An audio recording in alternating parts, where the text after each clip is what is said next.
we've been saying too, but we're kind of taking baby steps, I guess. Sometimes we're asking, at least give us a chance, at least give them a parking lot to sleep or something, right? So, but that's it. There was a lot of pushback because they want permanent solutions more than tents in Irvine, I know. So the sad thing that I'm saying is that people have to know that Orange County,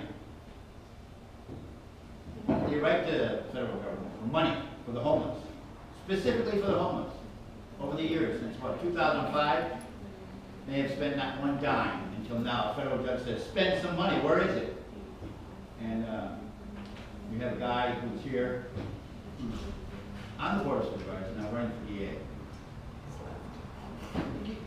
Believe me, folks, homelessness can happen to anybody.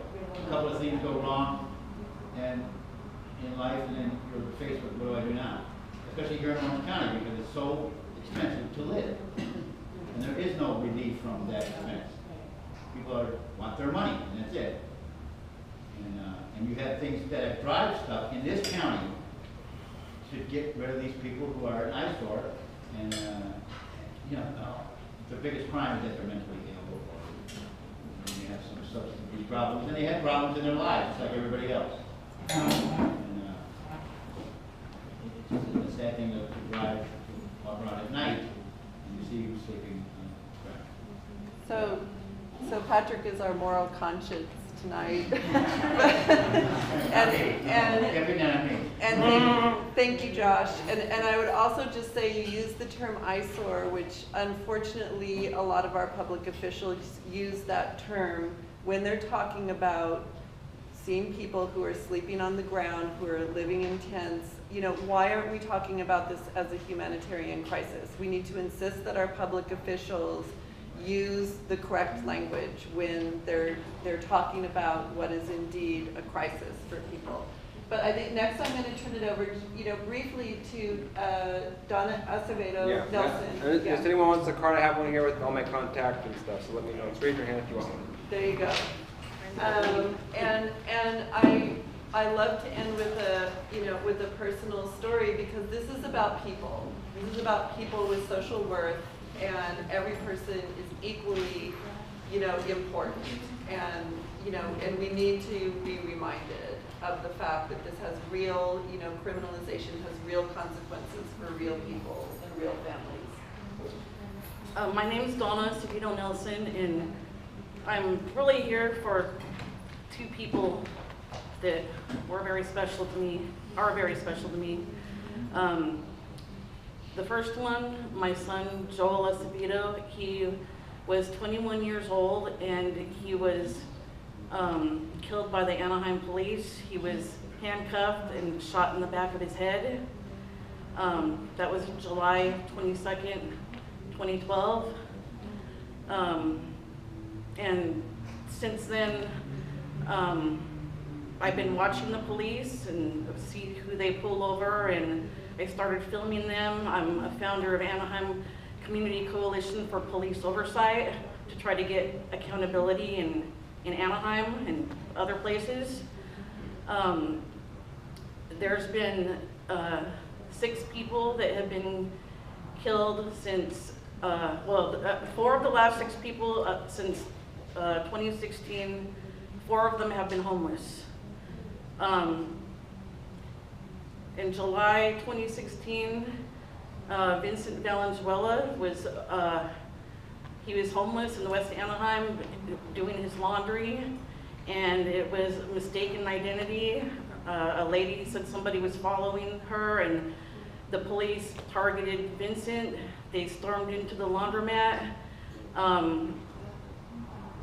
He's homeless with PTSD, and he didn't know what was going on. They tasered him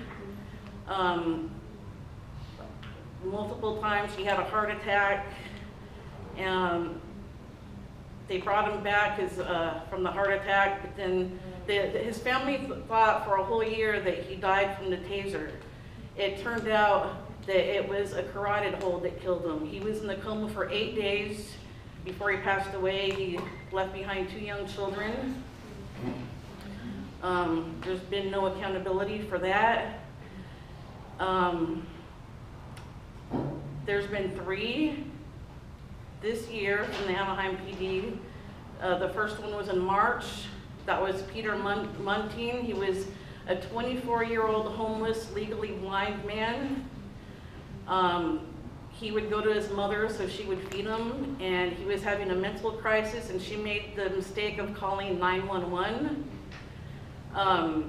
The police came out. He was scared. He ran off. He slept in the doghouse overnight because he was too afraid to come out. The next morning, early morning, he was spotted by the same police officers. They chased him. They cornered him in the cul-de-sac, and he was shot twice, once in the back and once in the back of his head. He did survive that, but he was paralyzed from the neck down. He contracted an infection in the hospital, and they couldn't operate on him, and he survived 2 weeks before he passed away. In April of this year, Chris Eisinger, another homeless man in West Anaheim, he was carrying a stick that we believe he used for recycling. Homeowners called the police. You know, they see a man with a stick, and the police came, and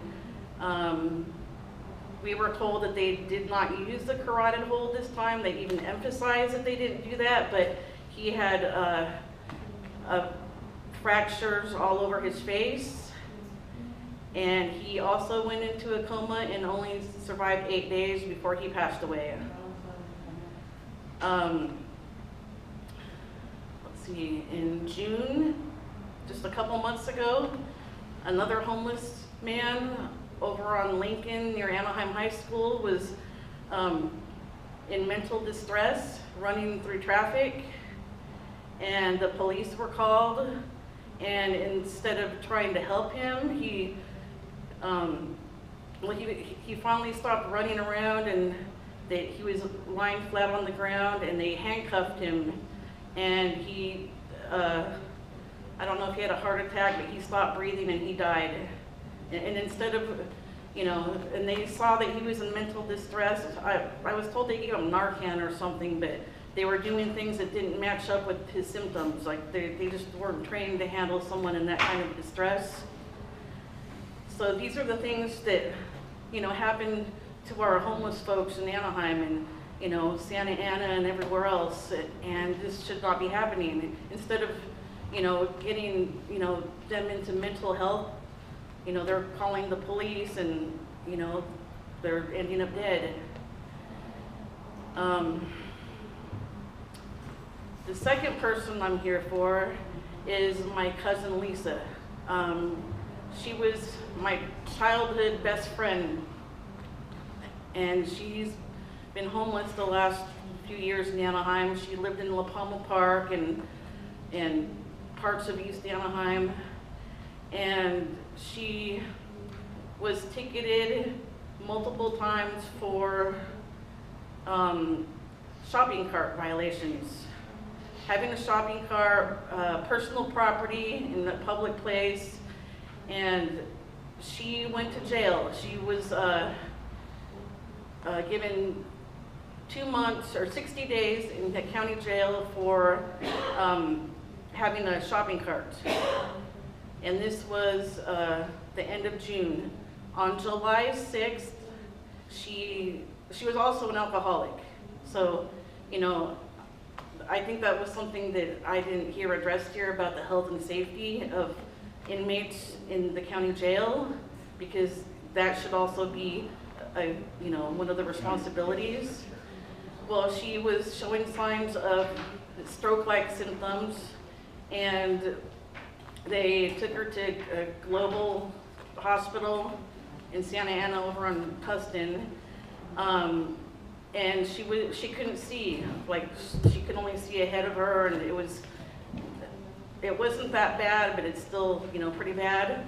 But they did not contact her family. Her family didn't know about this until 19 days later, when she had a massive stroke. And then she was suddenly released after her stroke, and then this was like at 4 in the morning, and her you know, she's released, but she's still in the hospital, and they contacted her family the following day around noon to let them know that she's had a stroke and she's in a coma. So, you know, her family, you know, I believe they should have been notified when, you know, there was the first signs of a stroke. You know, she's in there in the hospital by herself, and, you know, thinking family doesn't care, and, you know, maybe she wouldn't have had the second stroke. I don't know, but, you know, her family should have been there. We should have been there. And